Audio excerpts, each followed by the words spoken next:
riche au bout d'un certain temps, mais une richesse qui a été provoquée par Dieu. Parce que Dieu crée la richesse. La Bible dit que l'or et l'argent lui appartiennent.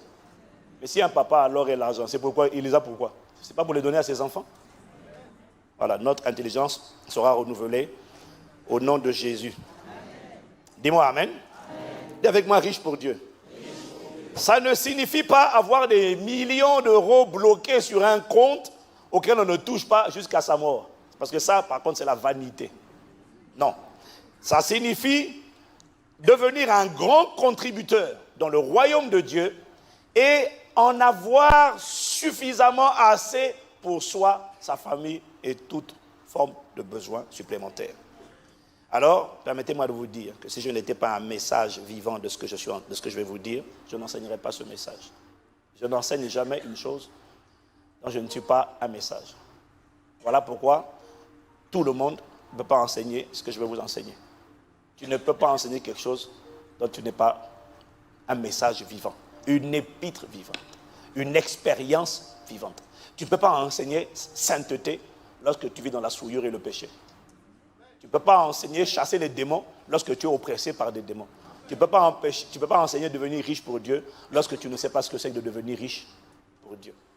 Donc, étant donné que par la grâce de Dieu et l'assistance du Saint-Esprit, vous vérifierez auprès de la comptabilité si vous voulez vous amuser à faire cela, étant donné que je suis quand même aujourd'hui par la grâce de Dieu le deuxième plus grand contributeur financier dans cette église, dans cette œuvre Impact Centre Chrétien. Je suis le deuxième. Après le premier, je m'incline, c'est mon frère. Je suis le deuxième. Donc, ce que j'essaie de dire, en toute humilité, c'est que si on prend toutes tes offrandes, on prend les miennes, il n'y a pas photo. Pourtant, tu verras qu'en réalité, peut-être que je ne suis pas plus riche que toi, physiquement. Mais dans le royaume, je suis sûr, il n'y a personne qui me bat. À ICC, personne. Non, pas encore. Mais je prie que tu me dépasses au nom de Jésus. Voilà. Si tu fais partie des gens qui décident de semer 1 million d'euros dans les bâtisseurs du royaume, là, quand même, tu vas me challenger. Mais quand je vois ton visage, je comprends que pour l'instant, je vais encore prier en langue pendant 10 ans, alors j'ai de l'avance. Quelqu'un me dit gloire à Dieu. Alors, étant donné que je suis une personnalité, ce qu'on appelle un PPE, personnalité publique exposée, étant donné que je suis scruté, guetté, observé et épié, il y a des témoignages personnels que je ne partagerai pas sur ce pupitre parce que je ne suis pas écouté uniquement par ma propre famille, Impact Centre Chrétien. Donc il y a des choses en ce qui me concerne que je ne peux pas dire, mais que je peux partager en privé, mais pas devant un pupitre. Et j'ai la conviction, j'ai beaucoup prié pour demander au Seigneur qu'est-ce que je dois dire. Il m'a dit enseigne. J'ai dit est-ce que je dois parler? Parce que généralement quand je donne mon témoignage, les gens disent je vais donner. Ils sont challengés, ils disent partout où je vais.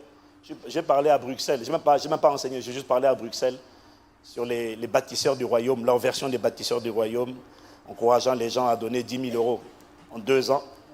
Je veux 100 personnes qui donnent 10 000 euros en 2 ans. Et quand j'ai agrémenté ça avec mes témoignages, ils ont récolté 130 personnes qui se sont engagées, pas qui ont donné, hein, qui se sont engagées à donner au minimum 10 000 euros dans les 2 prochaines années.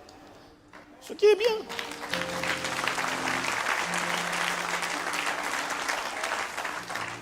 Quelqu'un me dit gloire à Dieu? Voilà, donc en toute humilité, je peux te parler de ça. Je sais comment on fait. Sans manipuler, sans que ça vienne de l'Église. Alors, toute personne qui a de l'amour pour Dieu, demande à ton voisin, est-ce que tu as l'amour pour Dieu? Est-ce que tu aimes Dieu? On n'a pas dit l'amour de Dieu, au moins, est-ce que tu aimes la chose de Dieu? Est-ce que tu aimes l'œuvre de Dieu? Est-ce que tu aimes voir l'évangile annoncé? Est-ce que tu aimes voir l'église grandir? Est-ce que tu as de l'amour pour Dieu? Parce que toute personne qui a de l'amour pour Dieu est une personne qui aimerait devenir riche pour Dieu, afin de contribuer pour Dieu. Amen. Mais parmi toutes ces personnes qui aimeraient devenir riches pour Dieu, parce qu'elles ont de l'amour pour Dieu, un très bon nombre devient frustré et triste exactement